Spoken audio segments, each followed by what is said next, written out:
começar a perguntar. Já. Peraí, professor. Pronto, ela tá armando aqui. Só um minutinho, gente.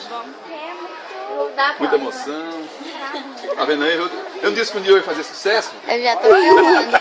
Eu também tô. Ah, meu Deus. Pode Posso ir? começar? Pode. Então, galera, eu vou cantar a musiquinha do Capeta em Forma do Guri pra vocês. Lá, lá, lá, lá, lá, lá, lá, lá, lá, lá, lá, lá. Com esse um capeta em forma de guri, de uma família tradicional, surgiu um garoto que era mesmo infernal. Seus primeiros passos, ainda neném, já foram butinadas na canela de alguém. Mas com esse um capeta em forma de guri, crescendo o menino para a escola entrou. De cara feia, logo a professora olhou.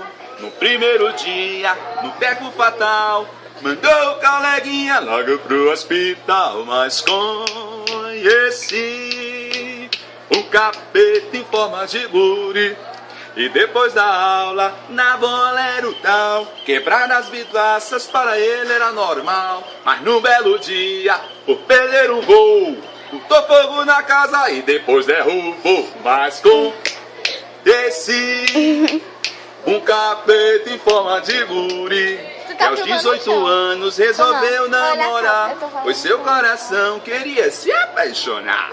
Um lindo brotinho ele conquistou, mas no primeiro beijo os dentes dela quebrou. Mas com esse um capeta em forma de guri, depois de tudo isso conseguiu se casar. Do seu casamento eu não quero lembrar. Saiu da igreja de short e blusão, dizendo a todo mundo que era filho de Adão. Mas com esse um capeta em forma de guri, poró, poró, pó, pó, pó, pó. Agora da barata. Da barata. Agora da baratinha. As Essa é pra duas. quem tá na fossa. Levou um fora, E aí, Ícaro? mas só quando tiver com 18 anos que pode namorar. Aí vai cantar a música. Ninguém me ama, ninguém me quer.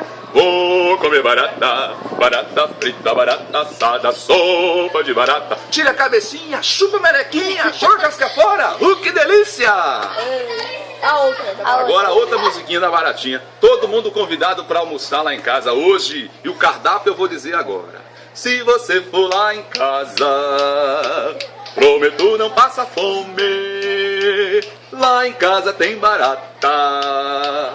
Mamãe, se vocês comem, a barata é assadinha, com ketchup e maionese. Se você quiser farinha, vai na casa da vizinha. Valeu, galera.